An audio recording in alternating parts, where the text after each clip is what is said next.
Okay, just want to do a quick little video here before I head out. Unexpected video, but yeah, want to pay respect to LeBron and Kareem. So LeBron James has become the NBA's all-time leading scorer. Yeah, he was definitely going for it last night. And, it didn't really sink in until it actually happened. They stopped the game, and you could definitely tell it affected him emotionally. It was, Kobe cried too when he passed Jordan. And, this was really, it felt like a championship. I mean, it really did. So wonderful night. It felt a little bit similar to Kobe's last game, with all the celebrities out there, from Jay-Z to Kareem to, Dwayne Wade. Everybody you could think of, Denzel was out there. So, you had to spend like $67,000 to get a courtside seat for that game. So it definitely kind of had that feel. It almost felt like a championship as well. I mean, what's well documented is, LeBron is more than just a scorer. It's a remarkable accomplishment. I don't think it's LeBron's greatest accomplishment. I think more than anything, this just comes with the longevity, the LeBron just being indestructible. I mean, just the way he takes care of his body, just the way he's built, never having, an Achilles tear like Kobe, never tearing his ACL like Derrick Rose, or the chronic knee problems like Dwayne Wade.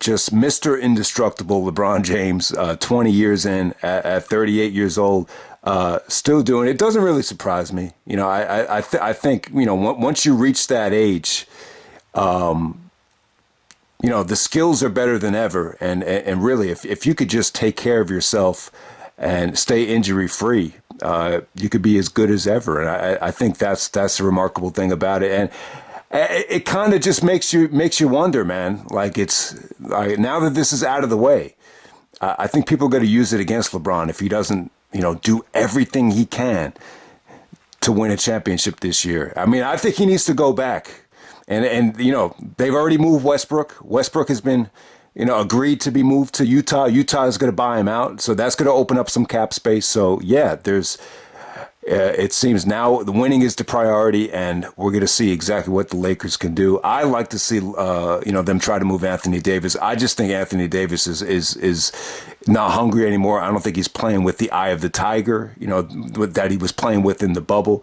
I think it'd be really cool to see LeBron and Kevin Durant team up together and just surround them with defensive players and shooters with that Westbrook cap space that just opened up. So yeah, I mean, I have no problem with you saying LeBron is the greatest of all time. And it almost feels like it's going to be a generational thing with everyone saying he's the greatest of all time. You guys know, I kiss his ass more than anybody. So who I think should be known as the greatest of all time. But where has kissing Michael Jordan's ass, what has it really done for me? But if you think LeBron's the greatest, that's cool. But I think, there's an extra step that LeBron can take to really solidify himself. And I think that extra championship, with him playing this friggin' good, is what could possibly do that. Even coming from the hardest of hardcore, Michael Jordan, Chicago Bulls fans, I think if he can do it at this stage, he's the same age Michael Jordan was when he was with the Wizards.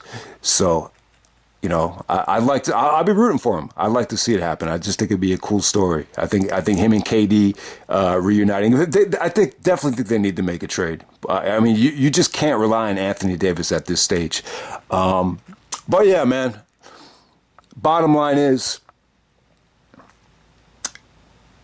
when I first heard about LeBron, it was in Slam Magazine. He used to do the Slam Magazine diary when he was in high school. The first time I saw him, I said to myself, man, this kid's a Kobe fan. He's got the afro. He had the Adidas Kobe's at the time. So my first impression of him, all right, this kid is a Kobe one. Almost like kid wants to be Kobe. Just to put it nicely, I don't want to call him a Kobe wannabe. But then he was on the cover of Slam Magazine with Sebastian Telfair, ready to take over the NBA, believe it or not, or imagine that they're going to take over the NBA. So they gave him the cover of Slam while he was in high school. Then it started just getting bigger and bigger from there. They had the high school games on national TV. I had a kid on my team from Cleveland. What was his name? His name was Cerrone. And he had friends in Cleveland that were talking about how good LeBron was in these workouts. He was like, he's not just shitting on high school kids. He's not just shitting on college kids. There's NBA players that come to these workouts and he shits on them. So I'm like, wow. I mean, he's hyping this kid up like he's going to be, the Messiah or the second coming of Christ. And the slam covers kept coming, the chosen one. And obviously he lived up to the hype, and it's been great. I mean, there's been some, there's been times where LeBron has disappointed the shit out of me. The highlight of that will be the 2009 and 2010. I just felt like with Cleveland in those elimination games with Orlando, and then especially with Boston, I just feel like he didn't go down swinging. And I really wanted to see LeBron versus Kobe in the finals in 2009. The fact that we didn't get it, but the 2010 one, it just felt like he had one foot out the door. So that's always going to bother me with people saying that LeBron is the greatest of all time. But yeah, man, I do want to big up Kareem. Kareem. That record stood for almost 40 years. You saw that hook shot in actually Las Vegas in the Utah Jazz home game with Kareem hitting that hook shot, with Magic hugging him and him breaking the scoring record. So it's an incredible accomplishment. And what LeBron and Kareem have in common, they're both they both did it with the Lakers, and they were both coached by Pat Riley. And I would say my favorite, LeBron breaking the scoring record here. It really comes along with the longevity accomplishment. It's just this is what you do when you don't get injured, when you don't take years off like Jordan did. You knew it was coming eventually. But to me, like my favorite LeBron moment was against Boston. You remember how we wet the bed in, 2011 against Dallas, the 2010 against Boston when, I thought he just had one foot out the door, like I just said. But, in 2012 in Boston, elimination game 6, you look at his face there. You look at what happened. I just love to know. They were even talking about this on First Take. Like, you love to know what went on inside his brain, where he just put everything aside and he just looked laser focused. 45 points in the elimination game on the road. To me, that was when LeBron arrived. That was his Pat Riley moment. I'm sure Riley had a lot to do with it. And it ties into Kareem as well, man. My favorite story in NBA history is probably my favorite. I mean, it really is. I mean, obviously I didn't live through it because it's before my time. It's almost like Riley took a page out of the Larry Bird playbook. When Larry Bird called the Celtics sissies and, we were playing soft. When they got blown out by the Lakers in Game 3 of 1984. And that series totally turned after, Kevin McHale, hacked Kurt Rambis. That series totally turned.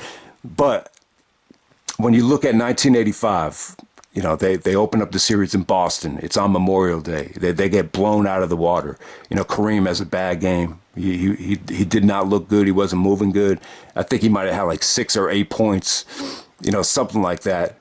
And then in the video, when they were watching it back on video, the film session, Riley buries Kareem. He's taking shots at him. He's the only one he's talking to, and he's humiliating him in front of the whole team. He gets in his face and says, "You call yourself a fucking Hall of Famer? That was a disgrace. That was embarrassing." According to the Magic, like he almost made him cry. So it was a severe cut check for Kareem. The next game, Riley had this rule where you weren't allowed to bring your wife or any family members on the bus. But Kareem asked Pat Riley, "Can I bring my father on the bus?"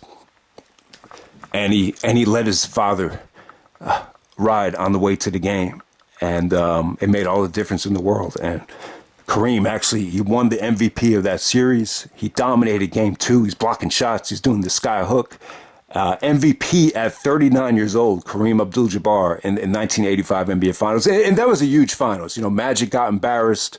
Riley really hadn't found, his toughness as a coach yet. And there was a lot riding on the Lakers, in 1985. And, they redeemed themselves. They were actually able to exercise those demons, winning Game 6 in Boston Garden. So it's an incredible story. So that story about Kareem, coming back from defeat and, Riley letting his dad, ride the bus with them to the game for support. It's a great story, man. And I would definitely say it's that's one of those stories where you realize that basketball, it's more than just putting the ball in the hoop. It's more than just a game. It's the same thing with LeBron against Boston. The mental preparation before these games. You could apply it to any form of life. You really can. And I think that's what the game teaches you: toughness, coming back from adversity, coming back from failure. The ups and downs that come with basketball is incredible. I mean, that's the great thing about the NBA that the NFL doesn't have. Like, there's always tomorrow. Just a quick story from my personal experience. There's no better example of that. I remember there was a game against CBA at Christian Brothers Academy. And I didn't have a good game. And, there was this kid on my team that came in with a lot of hype. And my mother actually ends up getting into a fight with his mother, during the game. And after the game is over, I just said to myself, man, I'm not even allowed to go to my own high school. Like my parents are fighting with, the team captain's parents. This is like career suicide for me. And, the next game, I just went up to him and just said, listen, man, I had nothing to do with that. Let's just play. And, if it wasn't for having that game the next day where you can just come back from defeat and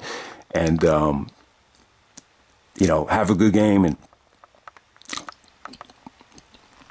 kind of put that in the back of your mind. I don't know, man. That would have been a tough 24 hours if we didn't have a game the next day. But I just remember the first half of the game the next day was so therapeutic to be able to score that many points and just to kind of get that CBA game out of my memory. So that's the beauty of basketball right there. That's where the game is so much more than a game. It's just yeah. So you get my point. But bottom line is, let's pay respect to LeBron, an incredible accomplishment. Kareem as well, for that record to stand as long as it did. That's an unbelievable accomplishment. So that's pretty much it, guys. Hope you enjoy the video, and I'm out. All right.